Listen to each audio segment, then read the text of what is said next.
ஜமானிரே என் கோட்டையானிரே என் துர்கமானிரே என் நண்பரானிரே என் தஞ்சமானிரே என் கோட்டையானிரே என் துர்கமானிரே என் நண்பரானிரே உங்க பிரசன்னத்தில் திரையில்லாமல் பார்க்கிறேன் சாமகத்தில்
நாமத்திற்கு மகிமை உண்டாகட்டும். இப்போது நேரம் 11 மணி. ஆனாலும் கர்த்தர் என்ன பண்ணுவாரு, ஏற்கனவே நான் இதை சொல்லிட்டேன், இருந்தாலும் எழுதி வச்சிருக்கேன். எவ்வளவு ஸ்பீடா போக முடியுமோ சரி போவோம் சீக்கிரம் மம்மியா போவோம். சண்டே கிளாஸ் போறவங்க டீச்சர்ஸ் பின்னாடி வரணும், ஸ்டூடெண்ட் முன்னாடி வரணும். நீங்க வந்துடுறீங்க, அங்க என்ன ஆயிடும், அப்படியே ஒரு கூட்டம் தேங்கணும். நேரம் உட்காந்து பேசிக்கிட்டு அப்புறமா வரக்கூடாது. தேவட ஆலயத்துக்கு வந்த பிறகு ஃபர்ஸ்ட் ப்ரமோஷன் தான் கொடுக்கும். சரி போயிட்டோம். உங்கள் துக்கம் சந்தோஷமாய் மாறும். எழுதுறவங்க எழுதிங்க, எழுதாதுங்க பரவாயில்ல, மற்றவங்களை பார்த்து தெரிஞ்சுங்க. யோவான் 16:20 மைக் பண்ணி கொடுத்துருக்கோம். உங்கள் துக்கம் சந்தோஷமாய் மாறும். யோவான் 16:20. எப்படியாப்பட்ட துக்கமா இருந்தாலும் அதை மாற்றி போடுகிறவர், புரட்டி போடுகிறவர் ஒருத்தர் இருக்கிறார். அதை ஒன்றுமில்லாமல் ஆக்கி போடுகிறவர் ஒருத்தர் இருக்கிறார். நசுக்கள், அவமானம், போராட்டம், துன்பம், கஷ்டங்கள், வறுமைகள், தரித்திரங்கள், சாபங்கள், அக்கிரமங்கள், அநியாயங்கள், எதுவா பிசாசின் கிரியைகள், வறுமை, எல்லாத்தையும் எதுவா இருந்தாலும் சரி அதை தலைக்கீழாய் மாற்றி போட்டு உன்னை ஆசீர்வதிக்கும்படியாய் தன் கரங்களை எடுத்து உயர்த்தி நிறுத்தி காட்டுகிற என் தேவனாகிய கர்த்தர் ஒருவர் இருக்கிறார் என்பதை நீங்க மறந்து போகக்கூடாது, மறக்கக்கூடாது. காரணம், தேவன் சொல்றார் யோவான் 16:20 உங்கள் துக்கம் சந்தோஷமாய் மாறும்.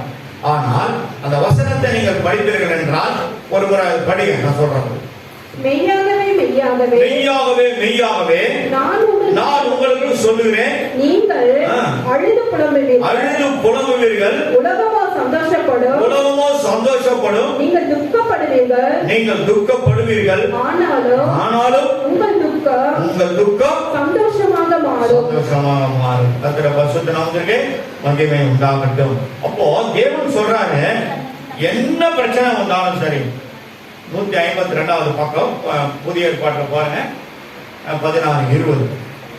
எவ்வளவு விதமான காரியங்கள் வந்தாலும் உலகமோ சந்தோஷப்படும், நீங்கள் துக்கப்படுவீர்கள், ஆனாலும் துக்கத்தெல்லாம் மாற்றி போடுவேன் கொண்டிருக்கிறார். அவர் மேல வச்சிருக்கேன், அவர் மேல வச்சிருக்கேன். உங்க துக்கத்தெல்லாம் அதை மாற்றி போடுவார். நீங்கள் அழுது புலம்புவீர்கள், நீங்கள் துக்கப்படுவீர்கள், ஆனால் ஆண்டவர் சொல்றாரு, ரெண்டு காரியத்தையும் சொல்லி இந்த துக்கம் சந்தோஷமாக மாறும். அதே புலம்பல் என்ற புஸ்தகத்துல, எரேமியாவின் புலம்பல் புஸ்தகத்தை பாருங்க, எசேக்கியேலுக்கு முன்னாடி இருக்கும் 5ஆம் அதிகாரம் 15வது வசனம் என்ன சொல்றதுன்னா, எங்கள் இருதயத்தின் கலிகூறுதல் ஒழிந்து போயிற்று. உங்களுடைய சந்தோஷம் எல்லாம் ஒன்னும் இல்லாத போயிடுமா? நீங்க எவ்வளவு சந்தோஷப்படுறீங்க, களிப்புதான சந்தோஷம், மகிழ்ச்சி, அதெல்லாம் ஒண்ணு இல்லாமல் ஒழிஞ்சு போயிடும். எங்கள் சந்தோஷம் எங்களுடைய எல்லா சந்தோஷமும் துக்கமா மாறி. அப்ப நம்ம அவரை விட்டுட்டோமா, இதெல்லாம் நம்மளுக்கு நடக்கும். ஒரு நாள் நம்ம அவரை மறக்கப்படாது, ஒரு நாளும் விடக்கூடாது. கர்த்தரே தேவன், கர்த்தரே தேவன் என்று லூக்கா சேகருக்கு ஒரு பாட்டு பாடிட்டார்.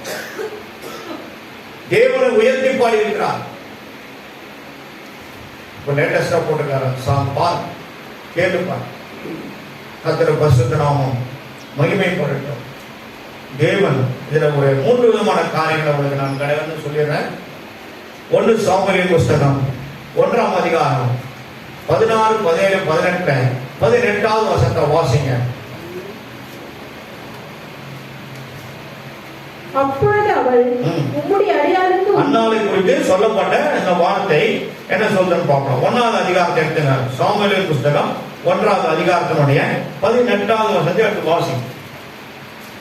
அப்பொழுது அவள் உம்முடைய அடியாளுக்கு உம்முடைய கண்களிலே தயவு கிடைக்க கடவுது என்றால், பின்பு அந்த ஸ்திரீ புறப்பட்டு போய் போஜனம் செய்தால், அப்புறம் அவள் துக்கமுகமாய் இருக்கவில்லை. ஆண்டவர் சொல்றாரு,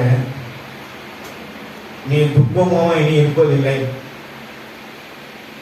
அந்நாள் என்ற இடத்துல நீங்க உங்க பேரை போட்டுக்க, பக்கத்துல பென்சில் எழுதிங்க. எப்படியாப்பட்ட துக்கமானாலும் சரி, ஆண்டவர் சொல்றாரு, இனி நீங்கள் இந்த மாதம் எந்த பிரச்சனை வந்தாலும் சரி, உங்களை துக்கம் அணுகாது, துக்கம் உங்களை மேற்கொள்ளாது, துக்கம் உங்களை ஆளாது. அந்த துக்கத்தை நீங்க தான் ஆளுவீர்கள். எப்படி ஆளுவீர்கள் என்றால், இயேசு நாமத்தில் அவர்களை விரட்டி அடிப்பீர்கள். ஒரு ஜபத்தினால நீங்க விரட்டி அடிப்பீங்க முடியும். அவர் உங்க மேல வைத்த அபிஷேகம் ஒரு வித்தியாசமானது. உலகத்துல யாருக்கும் கிடைக்காதது. கர்த்தர் நம்ம தலைமையில வச்சிருக்கார். என்னைக்கு உன் மேல அவர் இந்த பேரை ஜோபசுற்ற எழுதினாரோ, அன்றைக்கே நீ விசேஷித்தமானவனாய் மாறிவிட்டாய், விசேஷித்தமான சகோதரியாய் மாறிவிட்டாய்.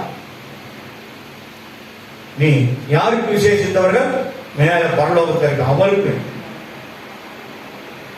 அதுக்கு நமக்கு கொடுக்கப்பட்ட இந்த வரங்களையும் அபிஷேகத்தையும் பரிசுத்தாவையும் அந்நிய பாஷைகளும் நம்ம பெற்றுக்கொள்வோம்னா, கொண்ட பிறகு ரொம்ப ஜாகிரதையா நம்ம வாழணும்.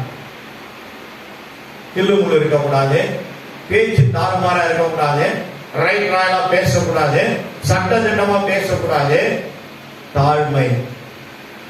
ஏன் உனக்குள்ள யாருக்கு இருக்கு? இவ்வளவு காரியங்களை கர்த்தர் உனக்கு வைத்து extra power, boost secret of my energy. ஆனா ஆண்டவருடைய பரிசுத்தம், அபிஷேகம், வரங்கள், அவருடைய அக்னி அபிஷேகத்தின் வல்லமை, அதிகாரம் இருந்தால் தான் நீ விரட்டி அடிக்க முடியும். ஜபத்துல விரட்டி அடிக்க முடியும். அப்ப தேவன் இவ்வளத்தையும் கொடுத்திருக்காருன்னா, உனக்குள்ள இருக்க அந்த பழைய சுபாவம் ஆட்டோமேட்டிக்கா கரைஞ்சி போயிடும். கரையிலன்னா ஒரு அம்மா சொன்னாங்க, ஒரு சண்டை மனக்கசப்பான ஒரு காரியம். அவரோட மனைவி அவங்களுடைய மகளை பார்த்து சொன்னாங்க, வருமா நான் போய் அந்த ஆளை அச்சு போட்டு வந்துடுவேன். எப்படி அடிவேன்?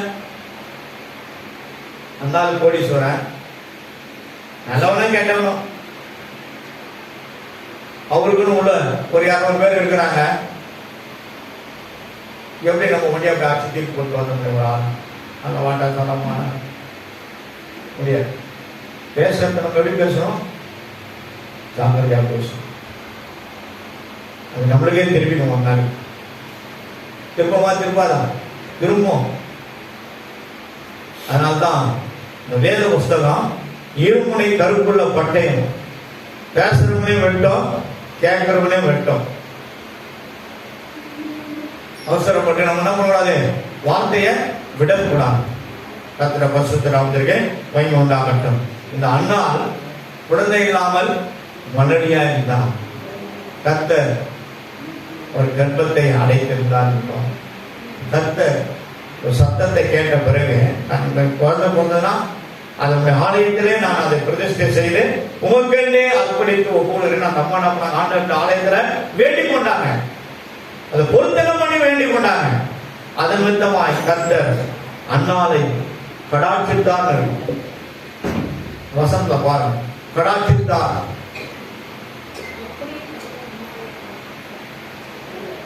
ஆகையினால அந்த அம்மாவை நினைவு கூர்ந்தார். உன் ஜபத்தை கேட்க கர்த்தர், நீ எங்க இருக்க போனாலும் உன் ஜபத்தை அவர் கேட்பார், உன் சத்தத்தை கேட்பார். நீ எப்படி இருந்தாலும் உன் சத்தத்தை அவர் கேட்பார். வனாந்தரத்துல குழந்தையின் சத்தத்தை கேட்டார், ஆகாரின் கண்ணீரை கண்டார். இது பூமியில நடக்குது, அவர் வானத்தில் இருக்கிறார். வானம் ஒரு சிங்காசனம், பூமி ஒரு பாதப்படி. இதன் பேரில் யாரும் என்ன பண்ண கூடாது, சத்தியம் பண்ண கூடாது. எல்லாம் அவருக்கு தான், எல்லாம் அவருக்கு தான். அன்னாரை கண்டு கர்த்தர் அன்னையிலிருந்து அவர் துர்க்கமா இருந்ததில்லை. ஏறி அவர் சொன்ன வார்த்தை, நான் குடித்து வைக்கவில்லை, நான் தேவனிடத்தில் என் இருதயத்தின் கண்ணீரை ஊற்றினேன். அந்த கண்ணீரை கண்ட தேவன் அவர் இறங்கினார், ஆசீர்வதித்தார். ஒரு கர்ப்பவதி ஆக்கப்பட்டு ஒரு குழந்தையை பெற்றெடுத்தார். அந்த குழந்தை பேர் என்ன? சாமுவேல். இஸ்ரவேல் தேசத்தின் முதல் தீர்க்கதரிசி. அவர்தான் 40 ஆண்டு காலம் அந்த தேசத்தை நியாயம் தீர்த்தார். ஜனங்க சொல்றத அவர்கிட்ட வந்து சொல்லுவாங்க, அவர் தான் ஆண்டவர்கிட்ட சொல்லி அங்கிருந்து பதில் வாங்கி அந்த ஜனங்களுக்கு கொடுப்பார். அதுதான் நியாயம் தீர்ப்பு. அவர் அங்க இருக்கிற அந்த ஆலயத்துல ஏலி தாத்தா கிட்ட வளரலாம். கர்த்தர் ஏலியின் குடும்பத்தை நியாயம் தீர்க்க முடியாது ஒரு தீர்மானம் பண்ணா. ஆனா ஏலி தாத்தா இடத்துல ஆண்டவர் பேசலை. சின்ன பிள்ளையாண்டான இந்த குழந்தையாகிய சாமுவேலிடத்தில் கர்த்தர் பேசினார். சாமுவேலே சாமுவேலே கூப்பிட்டார். 2 முறை போய் கேட்போம், அதான் எனக்கு கூப்பிட்டீங்களா? இல்லப்பா, இந்த முறை அந்த மாதிரி ஒரு சத்தம் வந்தா அடியேன் இருக்கிறேன், ஆண்டவரே நீ சொல்லும், நான் கேட்கிறேன்னு சொல்லுவான். சொல்லிக் கொடுப்பேன். அவன் சொன்ன பிறகு ஆண்டவர் வந்து பேசுவான். தேவனுக்கு என்று ஒப்பு கொடுத்ததை கர்த்தரே தன் கரத்தில் எடுத்து அவனை ஆலயத்தில் வளர்த்து ஆயத்தப்படுத்தி தயார்படுத்தி அவனை கர்த்தர் ஆசீர்வாதமாய் எருசலேம் பட்டணத்துக்கு மாற்றினார். அவர்தான் முதல் ராஜாவாகிய சவுலை அபிஷேகம் செய்தவர், தாவீதையும் அபிஷேகம் செய்தவர் அவர்தான். கர்த்தர் பரிசுத்த நாமத்திற்கு மகிமை உண்டாகட்டும். தேவன் அவர்களுடைய துக்கத்தை எல்லாம் சந்தோஷமாய் மாற்றினார். 2வது ஒரு காரியத்தை பார்க்கலாம். நியாயாதிபதிகள் புஸ்தகம் 11வது அதிகாரம் 35வது வசனம். அவன் அவளை கண்டவுடனே தன் வஸ்திரங்களை கிழித்துக் கொண்டு, ஐயோ. இங்க யெப்தா என்ற ஒரு மனுஷன் எருசலேம் பட்டணத்தில் இருக்கிறார். அவர் ஏற்கனவே இருக்கின்ற அந்த எருசலேம் பட்டணத்தில் இருக்கிற ஒரு தேவ குடும்பத்தை சார்ந்த பிள்ளைகளுடைய 2வது தாயுடைய மகன். அது எப்படி சொல்லுவாங்கன்னா, அவர் தகப்பனா 2வது மனைவிய எடுத்துக்கொண்டதுனால அந்த அம்மாவுக்கு பிறந்த ஒரு குழந்தை. முதல் பிள்ளைகளாம் நாங்கள் தான் சுதந்திரவாளிகள், நீ எங்களுடைய சுதந்திரவாளி கிடையாது, ஆகையினால நீ எங்களுடைய தேசத்தை விட்டு எங்களுடைய உற்றார் உறவின பகுதியை விட்டுட்டு நீ வேற தேசத்துக்கு எங்கேயாவது போயிடுவோம் என்று சொல்லி திருத்தி அமைச்சிருவாங்க, கேவலப்படுத்தி துரத்தி அமைச்சு விட்டுருவாங்க. ஆனா ஒரு எங்க போனாலும் ஒரு பலசாலியா இருந்தால், யுத்த மனதில் வல்லமை உள்ளவராக இருந்தால், நல்ல அதற்கு தகுதி பெற்றவராய் காணப்பட்டார். ஆனால் இங்கே அமலேக்கர் ஒரு பெரும் திரள் கூட்டமாய் வந்து, நீங்கள் எங்களுக்கு கப்பம் கட்ட வேண்டும், வரி கட்ட வேண்டும் என்று சொல்லி அவர்களை துன்பப்படுத்துகிறார்கள். துன்பப்படுத்தும் போதே இப்படிலாம் செய்யணும்னு சொன்ன உடனே அவங்க அந்த தேசத்தில் இருக்கிற பெரிய பெரிய மிராஸ்தார்களையும் அந்த ஊர் அதிகாரிகளையும் எருசலேம் பட்டணத்தில் உள்ள எல்லா மூப்பர்களையும், சதுசேயர், பரிசேயர்கள், வேத பண்டிதர்கள், அதுக்கப்புறம் ஆலயத்தில் இருக்கிற மூப்பர்கள் எல்லாரையும் ஒன்னா சேர்ந்து அவங்க பேசுறாங்க. என்ன பேசுறாங்கன்னா,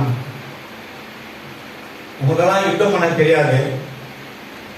இவங்க எப்தான் ஒரு மனுஷன் இருந்தானேங்க, அவனை குடும்பத்தை அவ்வளவு கேவலப்படுத்தி தெத்தி விட்டாங்களே, அவர் தான் இன்னைக்கு நமக்காக நிற்பானே.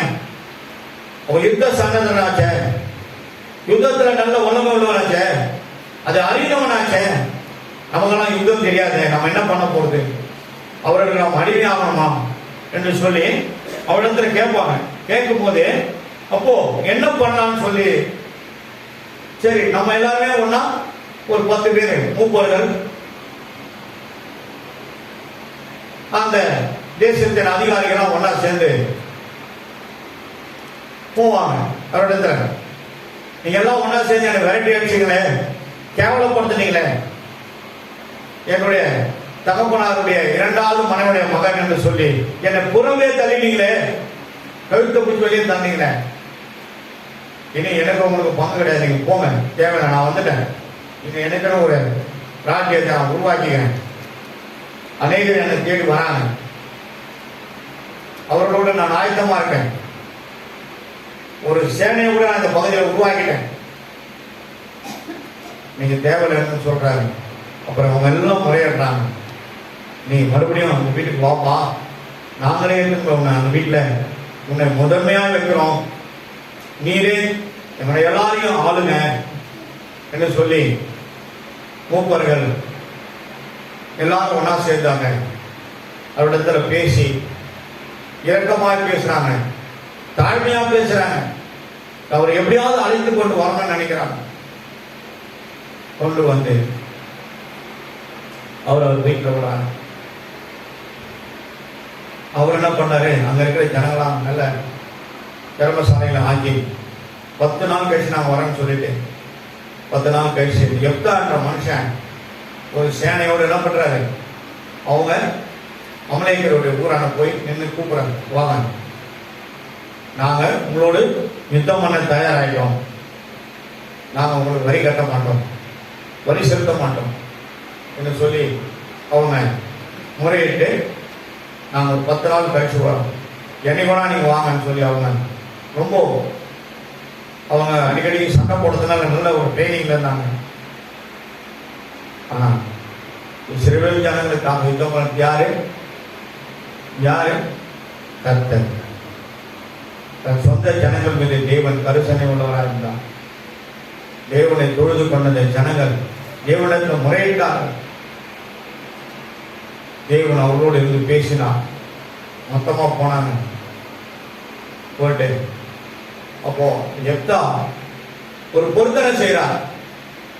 ஆண்டவரே, நான் போய் யுத்தத்தில் ஜெயிச்சுட்டு வந்தேன்னா வரும்போது ஒரு வெற்றி வாகை சூழி வரும்போது நீ எங்களோடு வரீங்க, கண்டிப்பா நாங்க ஜெயிப்போம்.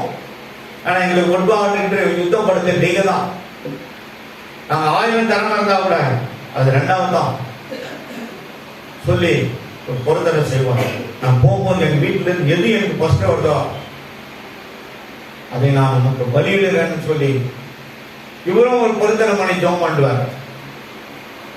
நான் என்ன சொல்றேன், வீட்டுல இருந்து யார் வருவாங்க சொல்லுங்க. ஒரு மனைவி வரணும், மனைவி இல்லை, ஒரே ஒரு பொண்ணுதான் இருக்கு வாலிப பிள்ளை, வேற யாரும் இல்லை, அதுதானே வரணும். ஆடு மாடு எல்லாம் அதுதான் கட்டி வச்சிருக்கோம், அது எப்படி நடந்து வரும், வராது. ஆனா இந்த பிள்ளை என்ன பண்ணுது, எதிர்க்க முடியாது. இந்த வாலிப பிள்ளை எதிர்க்க முடியாது. அப்போ அவர் சொல்றாரு, ஐயோ நான் அதமானேன், என் மகளே நீ ஏன் எனக்கு முன்னாடி வந்த? இந்த மகள் எடுத்த சொல்வாரு, இந்த மாதிரி நான் பொருத்தனம் பண்ணிட்டோமா, எனக்கு முன்னாடி எது வருதோ அதை நான் தேவனுக்கு பலியிடணும்னு சொல்லிட்டேன், நீ ஏமா வந்தேன்னு சொல்லி அழுறாரு. மகளை கட்டி பிடிச்சி கதறான். உன் மகள் சொன்னோம், அப்பா நீ தேவனத்தில் நெருங்க கொண்டத நீ அப்படியே செய் சொல்லி பக்கத்தில் இருக்கிற மலை தேசத்தில் நானும் என் சகோதரிகளும் ஒன்றாக போய் கொஞ்ச நாட்கள் தங்கியிருந்து சந்தோஷமா இருந்துட்டு நாங்கள் திரும்பி வரோம். வந்த பிறகு நீ அவரிடத்தில் தெய்வனத்தில் நேர்ந்து கொண்டதை ஜெபித்ததை நிறைவேற்று என்று சொல்லும் போது அதே மாதிரி இந்த குறிப்பிட்ட நாள் முடிந்த பிறகு அந்த மகள் 2 மாதம் சென்ற பிறகு தகப்பனிடத்தை திரும்பி வந்தால் 39வது வருஷமா 11:31 நியாயாதிபதி என்ன, அவன் பண்ணியிருந்த தன் பொருத்தனையின்படி அவளுக்கு செய்தான். அவள் புருஷனை அறியாதிருந்தாள். இதன் நிமித்தம் இஸ்ரவேலின் குமாரத்திகள் வருஷந்தோறும் போய் 4 நாள் கீலேயாத்தானாகிய எப்தாவின் குமாரத்தியை குறித்து புலம்பல் பாடுவது இஸ்ரவேலில் வழக்கமாயிற்று.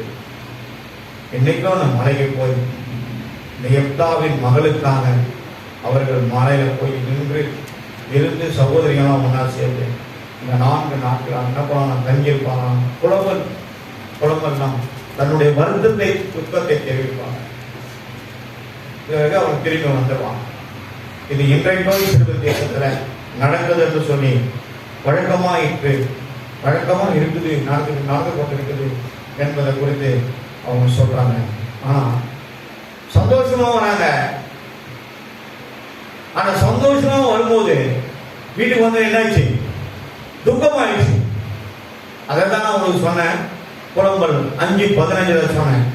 என்னாச்சு, இப்ப சந்தோஷம் துக்கமா மாறிடும். அதை எடுத்து வாசி. புலம்பல் எரேமியாவின் புலம்பல் எசேக்கியேலுக்கு முன்னாடி எரேமியா காட்டுது 5:15.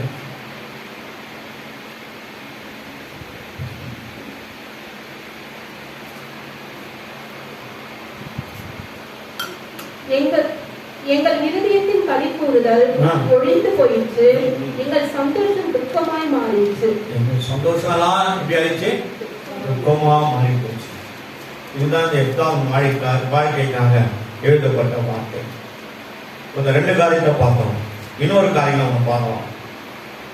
அந்த டைம் நான் முடிச்சுறேன்.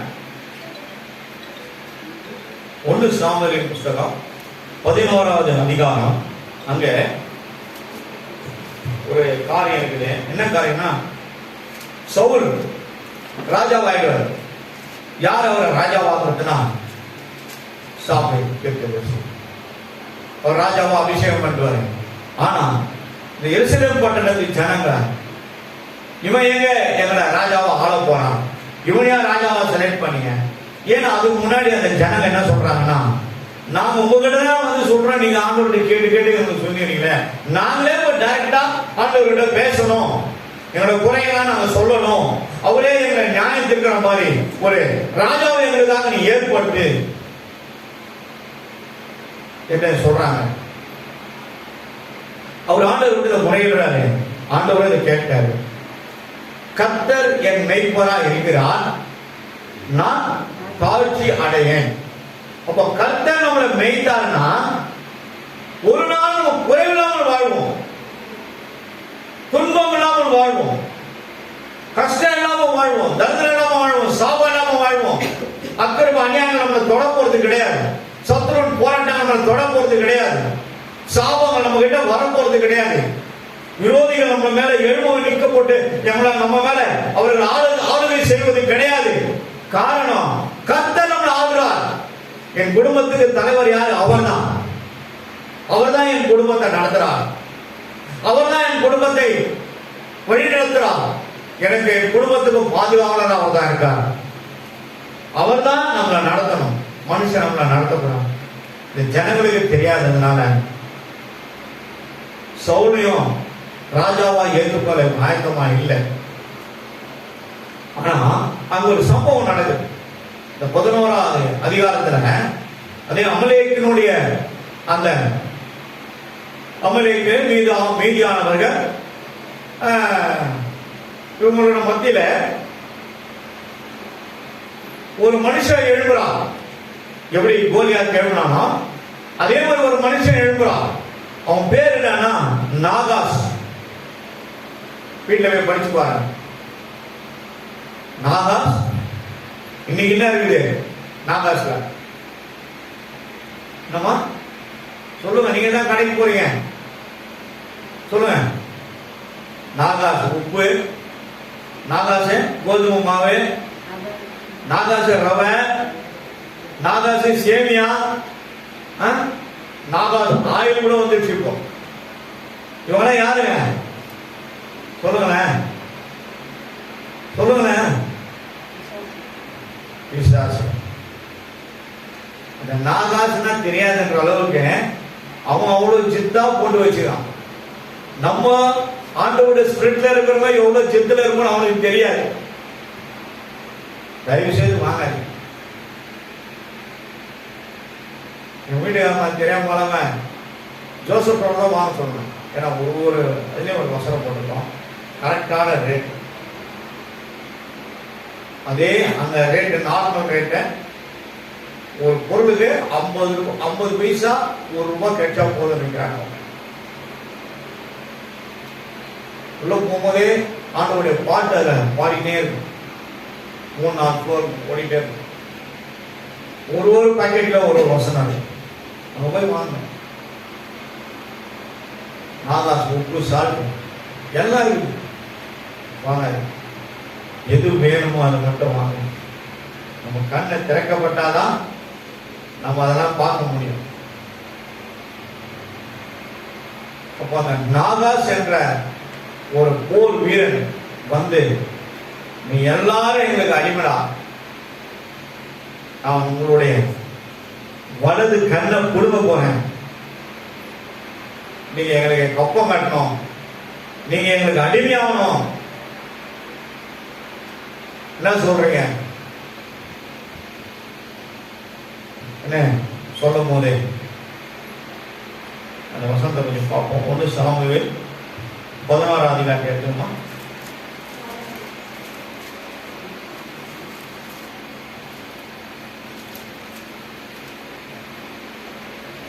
பாருங்க 6வது வசனம் பாருங்க. இந்த செய்தி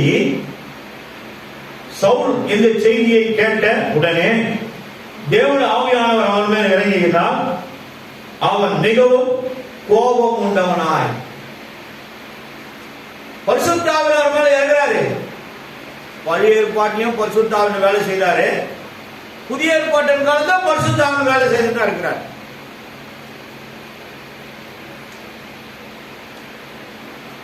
ஏசியா தீர்க்கதரிசன புஸ்தகம் 61 அதிகாரம் 1வது வசனத்தை வாசி. கர்த்தராகிய தேவனுடைய ஆவியானவர் என்மேல் இருக்கிறார். போதும். 3வது வசனத்தை முடிவு நீங்க பாத்தீங்கன்னா அவரே என்னை அனுப்பினார் இருக்கும் முடியும். அப்போ பரிசுத்த ஆவியானவர் என்மேல் இருக்கிறார். உன் மேல இருக்கிறாரா இல்லையா? சந்தேகம் வருதா? சந்தேகமா வரக்கூடாது. கண்டிப்பா இருக்கிறார் என் மேல. ஒருத்தர் மேல அவர் இருக்கிறார். அவர் இருக்கிறதும் இல்லாம நம்மளை விட்டு போறதும் நம்ம கிட்ட தான் இருக்குது. நம்ம சரியா இருந்தோமா அவர் நம்ம கூட இருப்பாரு. நம்ம தாழ்வாரா வாழ்ந்துருந்தோமா நம்மளை விட்டு போயிடுவார். ஒருத்தருக்கு ஆண்டவர் ஒரு பணிவடி ஆவியை கொடுத்திருக்கிறாங்க. உங்களுக்கு உணர்ந்துட்டே இருப்பாங்க, இது வாடா, இது செய்யாத, இங்க போவாத, இது சரியில்லை, அவங்ககிட்ட எல்லாம் நீ போகக்கூடாது, இது நமக்கு தேவையில்லை, உணர்த்திட்டே இருப்பார், சொல்லிட்டே இருப்பார். பட்டணந்தோறும் பரிசுத்த ஆவியை உணர்த்துறார் சொல்லி பவுல் சொல்லியிருக்காரு. எனக்கு கட்டுகளும் 23வது அதிகாரம் நினைக்கிறேன் 25வது வருஷமா நடந்தாரு. எனக்கு கட்டுகளும் உபத்திரவம் துன்பங்களும் உண்டு, ஆகிலும் மரணமே நேரிட்டாலும் ஒன்றை குறித்து நான் கவலைப்படேன். பவுல் சொல்ற பட்டணத்தோடு நடக்கிறத பரிசுத்த ஆவியானவர் உணர்த்திட்டே இருக்காங்க. அவர் தான் நமக்கு உணர்த்துகின்ற ஆவியானவர். சொல்லினே இருப்பான். பரிசுத்த ஆவியானவர் அவன் மேல் சவுல் மேல பலமாய் இறங்கினான். அவன் மூர்க்கமான கோபம் நிறைந்தவனாய். என்ன சொல்றாரு பார்ப்போம். 7வது வசனம். ஓரின மாட்டை பிடித்து துண்டு துண்டாக வெட்டி ஸ்தானாதிபதியின் கையில் கொடுத்து இஸ்ரவேல் நாடுகளுக்கு எல்லாம் அனுப்பி சவுலின் பின்னாலும் முன்னாலும் எவனோ அவனுடைய மாடுகளுக்கு இப்படி நடக்கப்படாம. யாராவது பின்னாடி வரலன்னா இப்படிதான் உன் குடும்பத்துக்கு மாடுகள்லாம் அடிச்சு வெட்டி சாக வச்சுக்கோங்க.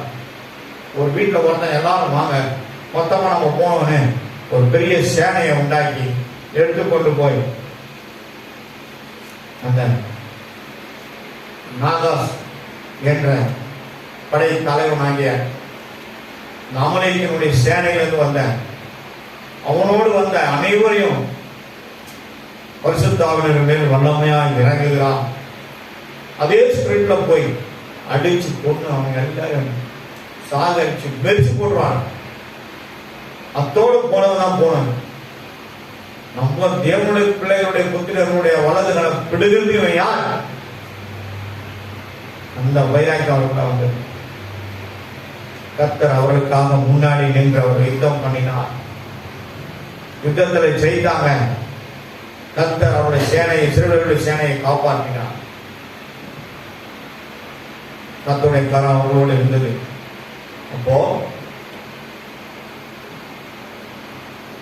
அந்த அதுக்கு முன்னாடி பாருங்க, சவுல் வர்றதுக்கு முன்னாடி அந்த ஜனங்கள் என்ன பண்றாங்கன்னா, இதை யாருக்கிட்ட போய் நம்ம சொல்லி எங்க நம்ம உதவி கேட்கறது?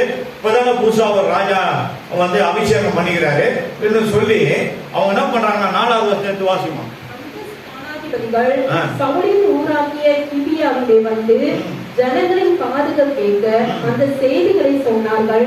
அப்பொழுது ஜனங்கள் எல்லோரும் சத்தமிட்டு அழுகிறாங்க. சத்தமிட்டு அழுகிறாங்க. சவுல் சொல்லி சாமுவேல் ராஜாவா அபிஷேகம் பண்ணிட்டாங்க. ஆனா அவங்க ஏற்றுப்பது ஆயத்தமா இல்லைன்னா அவங்க வீட்டுக்கு போயிட்டாங்க. ஆனா தேவன் அபிஷேகப்பட்டு நான் தெரிந்து கொண்ட மனுஷன் இவன் தான் சொல்லிட்டாரு. அவர் அபிஷேகம் பண்ணிட்டாரு. ஆண்டவர் வந்துருவாரா? மறக்க மாட்டார். உங்களை எல்லாரும் யாரெல்லாம் வரானாங்களோ அவங்களை எல்லாரும் எடுத்துட்டு போய் நிக்க வச்சாங்க. அழுகுறாங்க, அழுது புலம்புறாங்க, பயப்படாங்க. ஆவியானவர் மேல இறங்கினால அவங்க தைரியப்படுத்தாங்கன்னா யுத்தத்துல போனாங்க.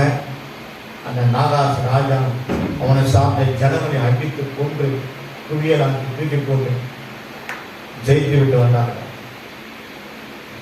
அன்னையிலிருந்து அந்த இஸ்ரவேல் தேசத்தின் ஜனங்கள் இவரை ராஜாவாய் அங்கீகரித்து இவரை தூக்கி சிங்காசனத்துல என்ன பண்ணாங்க வச்சு ஆரவாரத்தோடு எல்லாரும் நாங்கள் இவரை ராஜாவாய் ஏற்றுக்கொண்டோம்னு சொல்லி சாமுவேல் தீர்க்கதரிசனத்துக்கு போகும்போது சொல்றாரு, நம்ம எல்லாரும் வாங்க அப்படியே நேரா போலாம். எங்க போலாம்? கில்காலுக்கு போவோம்.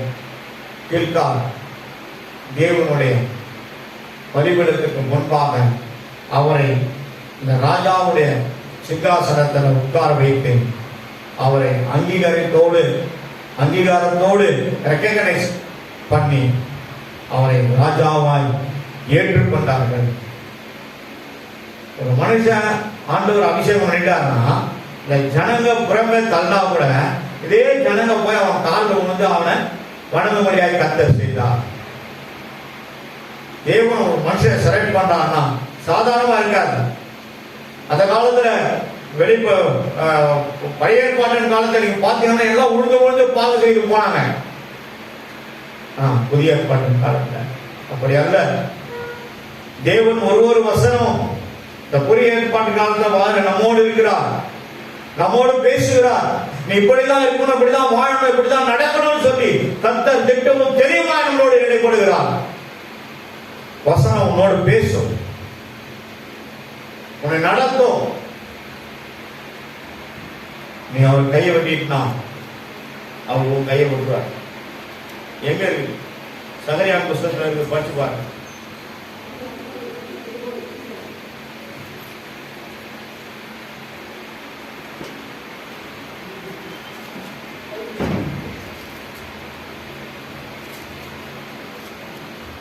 கத்தரை நீங்க விட்டீங்கன்னா அவர் உங்களை விட்டுருவார்.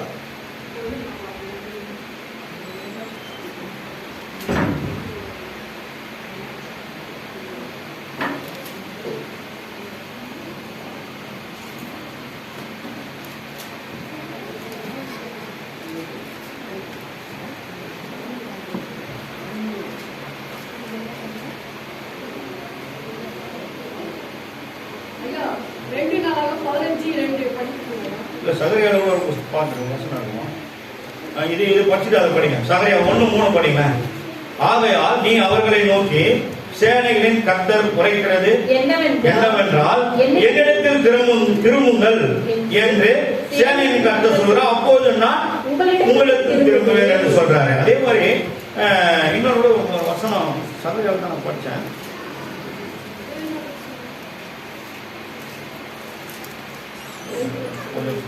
அப்புறமா 4ஆம் வசனம் படி.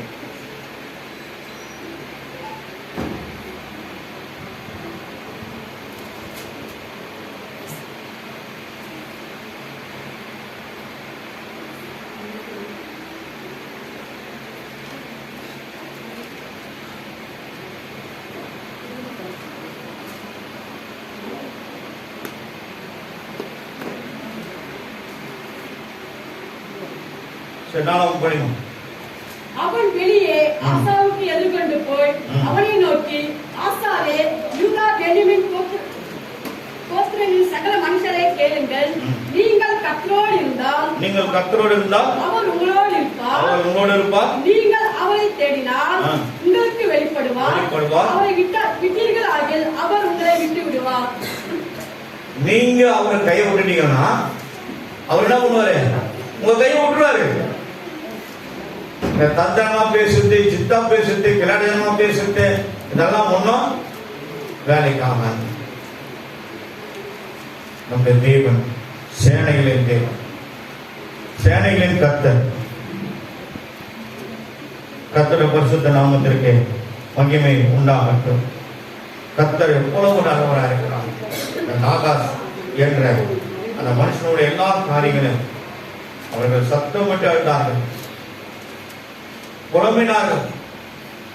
ஆனா ஆண்டவர் ஒரு மனுஷனை எழுப்பினார், அவன் அபிஷேகித்தார், பரிசுத்தாவின் மேல் வல்லமையாக இறங்கினார். எல்லாரையும் போன்று துயிராக்கி போட்டார்கள். அவனோடு அவனுடைய துக்கங்களாம் கர்த்தர் மாற்றி போட்டு சந்தோஷமாய் மாற்றினார். கர்த்தருடைய பரிசுத்த நாமத்திற்கு மகிமை உண்டாகட்டும். நான் ஒரு காரியத்தை சொல்றேன், அது மட்டும் இந்த 10 வார்த்தைகளை நீங்க கொஞ்சம் எழுதிங்க. உங்கள் வியாதியின் துக்கம் சந்தோஷமாய் மாறும். உங்கள் சாபத்தின் துக்கம் சந்தோஷமாய் மாறும். உங்களோட கண்ணீரின் துக்கம் சந்தோஷமாய் மாறும். உங்களோட வருமானத்தின் துக்கம், குறைவுகளை இருக்கிற பல போராட்டங்கள் குடும்பங்களில் அதையும் கர்த்தர் ஆசீர்வாதமாய் மாற்றி சந்தோஷமாய் மாற்றுவார். உங்களோட வாழ்க்கையில போராட்டங்கள் ஒரு குடும்பத்தில் நமக்கு உண்டு, அதையும் கர்த்தர் சந்தோஷமாய் மாற்றுவார். உங்களோட வறுமையின் துக்கத்தை அவர் சந்தோஷமாய் மாற்றுவார். உங்களோட பலவீனத்தின் துக்கம் அதை சந்தோஷமாய் மாற்றுவார்.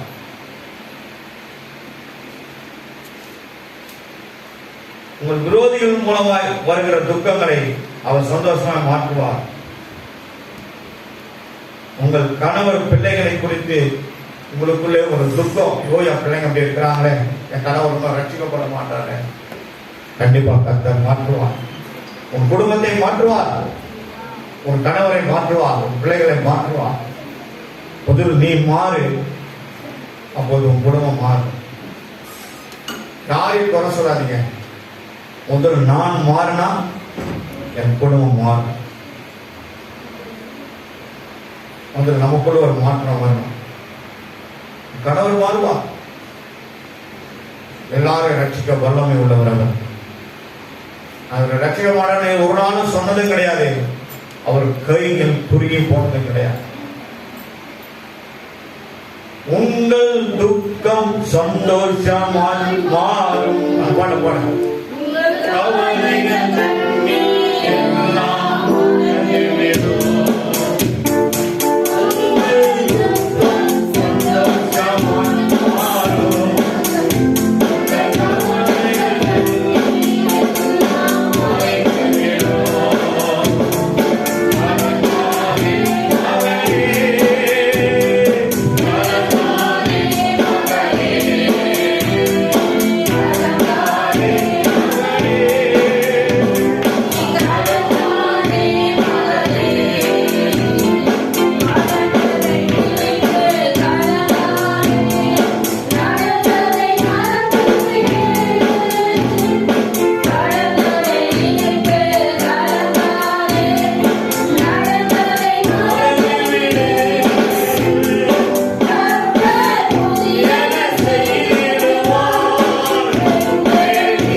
இரக்கமுள்ள பிதாவே, எங்களுக்கு வாக்குத்தத்தமாய் கொடுத்து பேச வைக்கிறீங்க. ஒரு இடைப்பட்டு நீங்க சொன்னதெல்லாம் எழுதி பிள்ளைகளுக்கு நாங்கள் இதை கொடுத்திருக்கிறோம். ஒரு மாதம் இந்த வார்த்தையை வைத்து ஜெபித்து ஆண்டவரே, ஒரு அமலேக்கிற மீதானரும் அந்த ஒரு தேசமே எழுமிச்சப்பா. அமலேக்கிற மீதியானவர்